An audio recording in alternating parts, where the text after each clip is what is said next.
sold the RM250 and I started scrolling through marketplace ads to find my next project. I was thinking that it's kind of annoying that I always have to trailer my bikes or my four-wheelers, find a place to ride. So it would be nice to be able to jump on the bike and just ride to the trails. So I started looking at dual sports. There are a couple of different bikes that I was looking at.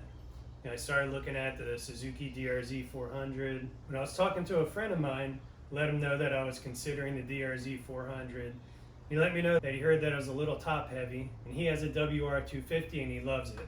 Then the next day, he sent me a marketplace ad that he had come across for a CRF250L. So I messaged the guy, went to go look at it. The bike had been sitting for about a year, wasn't running, front and rear brakes were locked up, had some rust, definitely needed some love. But the bike had a lot of nice upgrades. So we talked about it, we negotiated a deal, and he just delivered the bike for me this morning. All right, so here it is. It's a 2014 CRF 250L. Has some nice upgrades.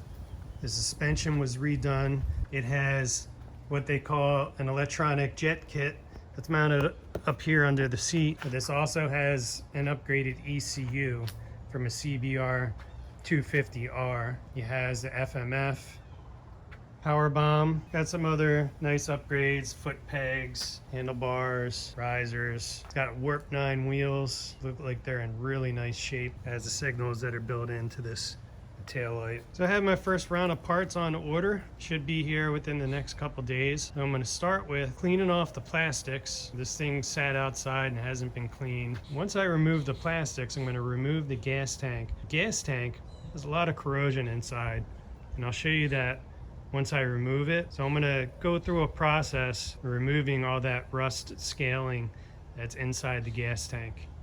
All right, so the first thing that I'm gonna start doing is just clean off all these plastics.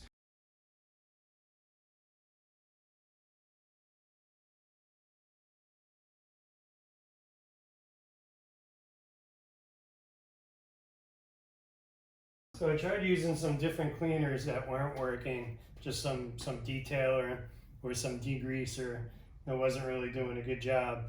So I tried this Plastic X that's really designed to be used for clear plastic, but this seems to be working really well.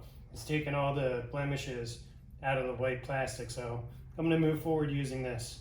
All right, so you can see this weathering from the dirt and rain is stuck in there pretty good. And you can see on this back section, got most of that grime out of the plastic. Putting a little bit of vinegar on the rag, and I'm rubbing it on these areas that have rust, just to try to get any of that rust out in these areas where it was rubbed by the seat. So I'm going to remove the remaining plastics. I'm going to take the gas tank out. It's got lots of corrosion in there. So I'm going to put some vinegar. I'm going to drain the tank. I'm going to put some vinegar in there and let it sit maybe 24 hours, and then drain it out and get all that rust out.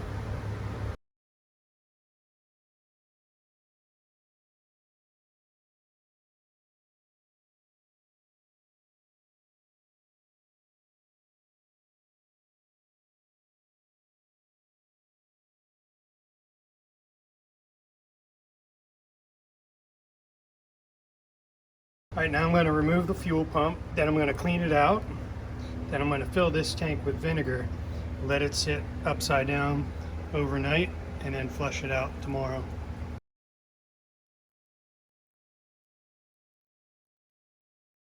All right, so you can see the corrosion that's inside this tank. So like I said, I'm going to fill this with vinegar, let it sit.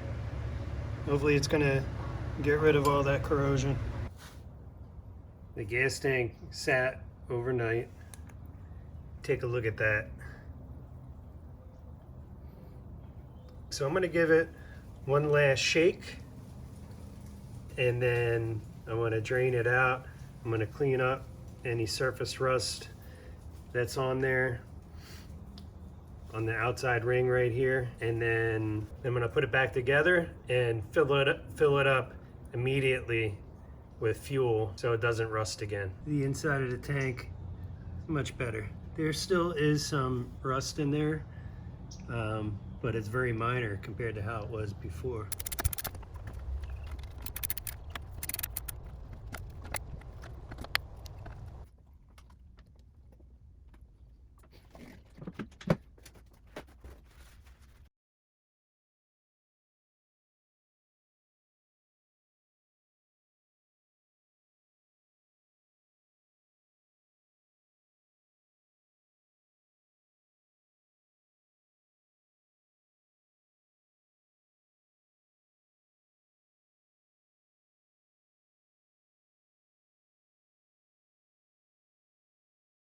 These bearings definitely need to be re-greased.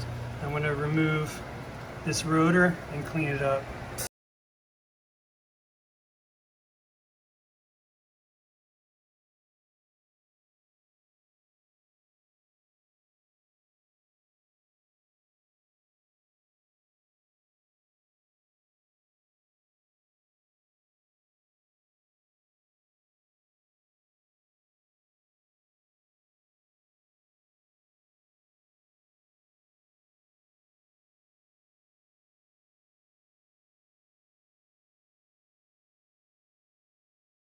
Alright, so next I'm going to work on these brakes.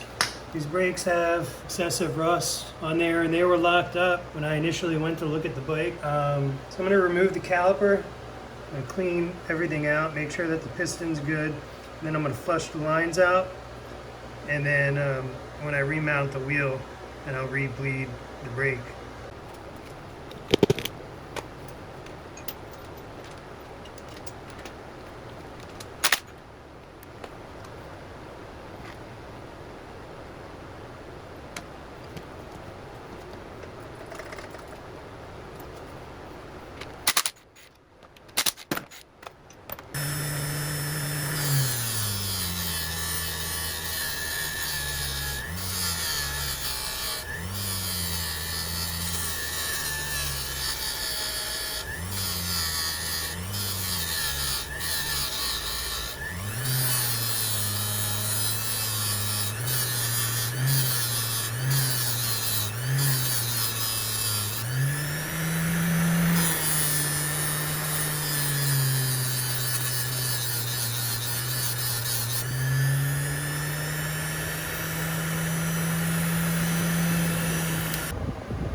Alright, I removed the pistons. They look like they're in good shape, and so are the seals.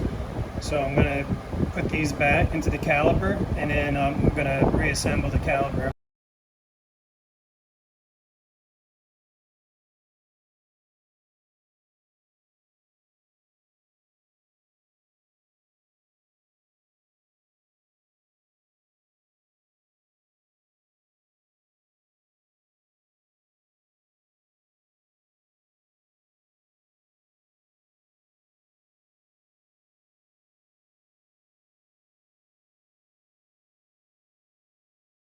So I got the master cylinder cap off. One of the screws was completely stripped, so I had to cut a slot in it with a Dremel to get it out. Man, this thing is gunky. I'm gonna have to take this apart, clean it out. This brake fluid is like a gel. Alright, so I have the master cylinder off. So now I need to remove the plunger here. First, remove the rubber grommet. It was really stuck on there. Now look at all this dried up junk that was stuck in there. That's why this thing's locked up.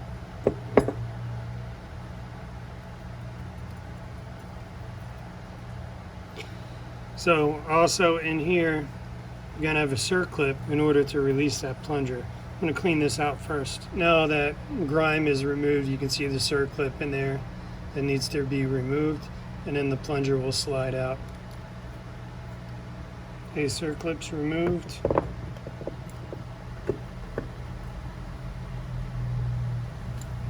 Alright, I was unable to get that plunger out, so I looked in my toolbox and I found another master cylinder.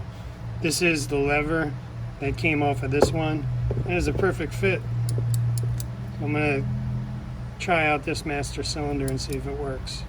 Alright, today is day 2. We're going to start with removing the rear master cylinder and rebuilding this.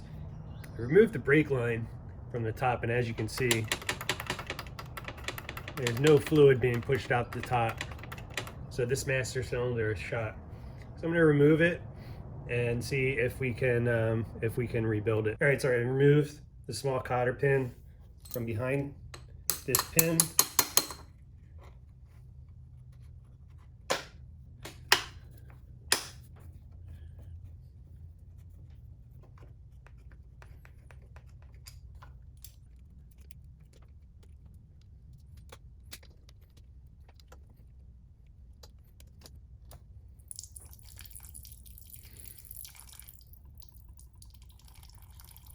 I filled this with WD-40. I'm just going to let it soak for a little bit.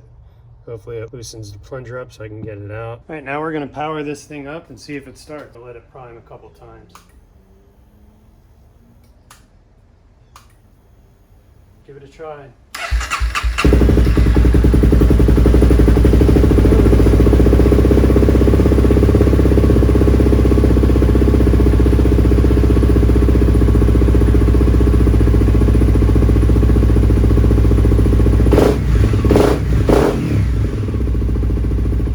All right, so next I'm going to open up the air box and pull out the air filter. I have a new one coming, so I'll be replacing that.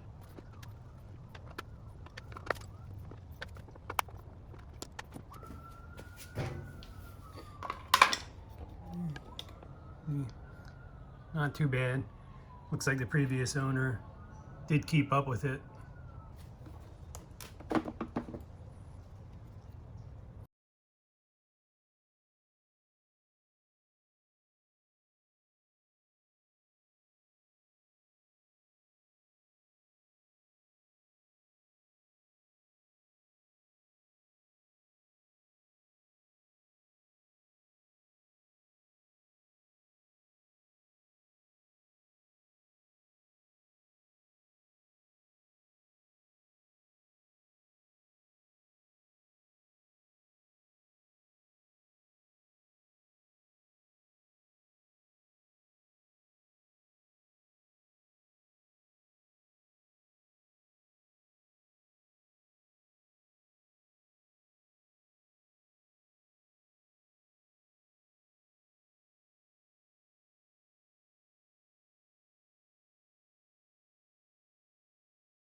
All right, so when you're doing that, try to keep your movements linear because it will make inconsistent markings on here. As you'll see, I do have some inconsistent marks, but what we're going to do to take all that out, the next step is going to be, well, I'm going to tape this off and I'm just going to go over it with some Scotch-Brite in an even motion in the direction of the original brushings in the aluminum, and it'll take out all those inconsistencies.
All right, so while I'm waiting for some additional parts, I'm going to adjust the preload on this rear shock.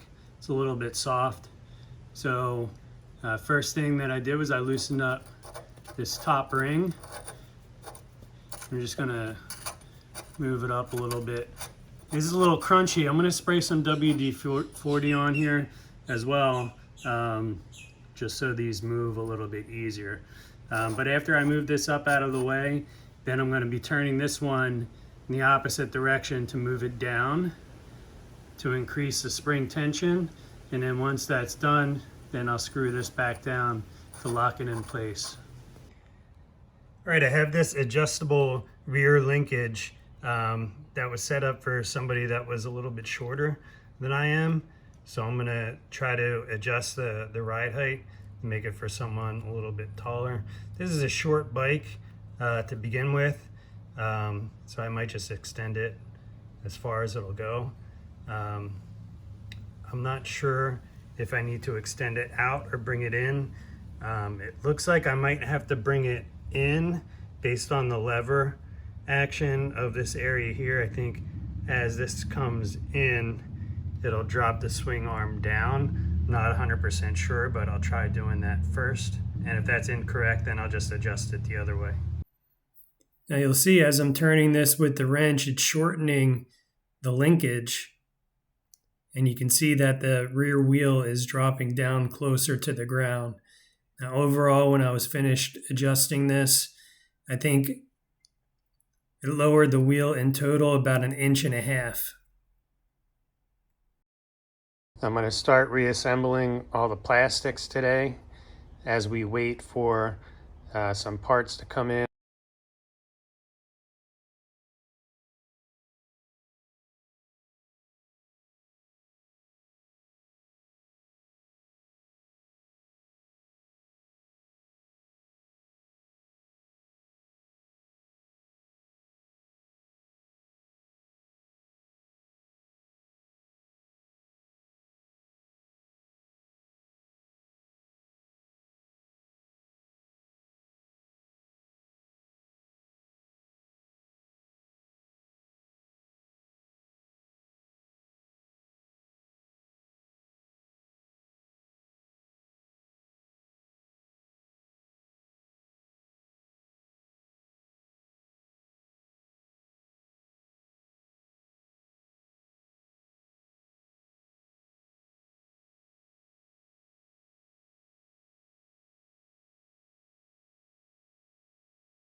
All right, so the first step is going to be to remove this skid plate. I was able to remove all the bolts except for one. These are pretty rusted out just from sitting in the rain. And this one is completely stripped right here. I tried hammering a larger size Torx bit in there and it's still just rounding out. It's pretty soft. So I'm going to take this nut and I'm going to weld it onto that bolt and then just put a wrench on there and turn it out that way.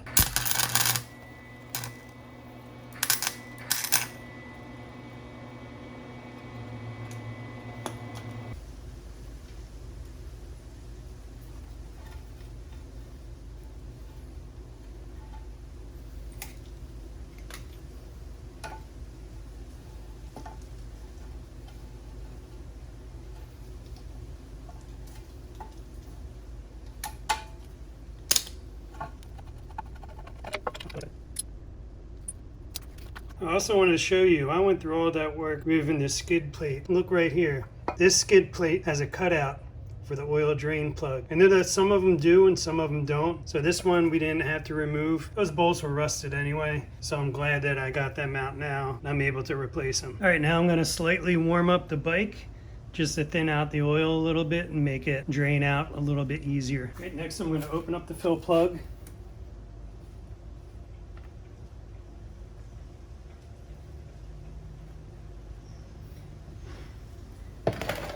Now I'm going to remove the drain plug. This plug right here is your oil drain plug.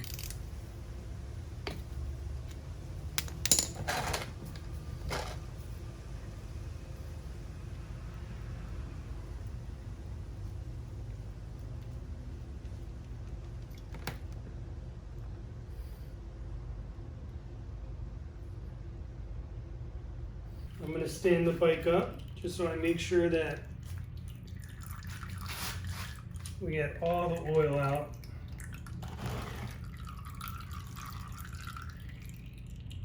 All right, next I'm going to remove the oil filter cover. There's going to be a spring inside there. You want to make sure that you don't lose.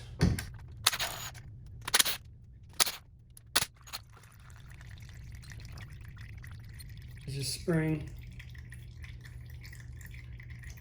Remove the gasket. And make sure that the gasket surface is clean. Remove the oil filter. I'm going to clean oil filter housing area. I'm going to insert the new oil filter. It can only go in one way. There's a rubber grommet on this end. That's the side that goes facing toward the motor. So the lettering faces out. It says right on there, outside towards filter cover. So you really can't screw that up. That rubber grommet's going to hold that in place.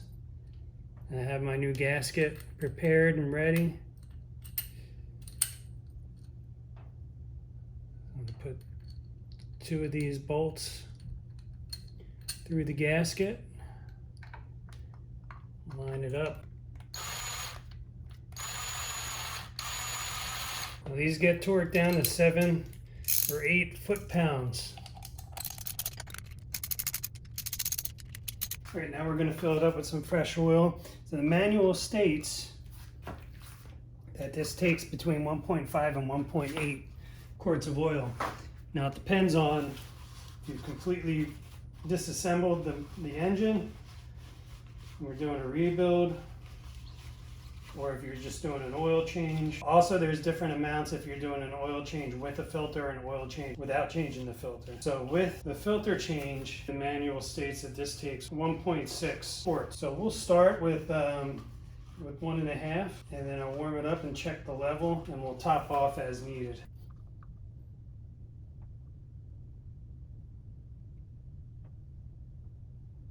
All right, so now I'm going to straighten it up and we'll check the level.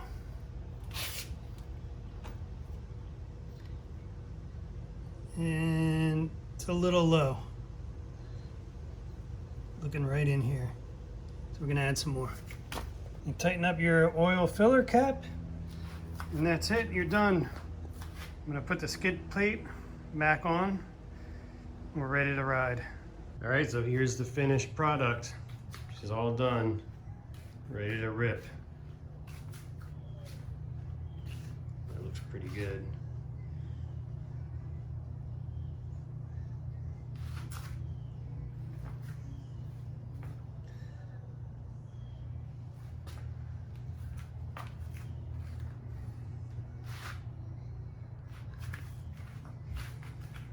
So next, I have to get some footage of this thing actually ripping. We'll see how it does.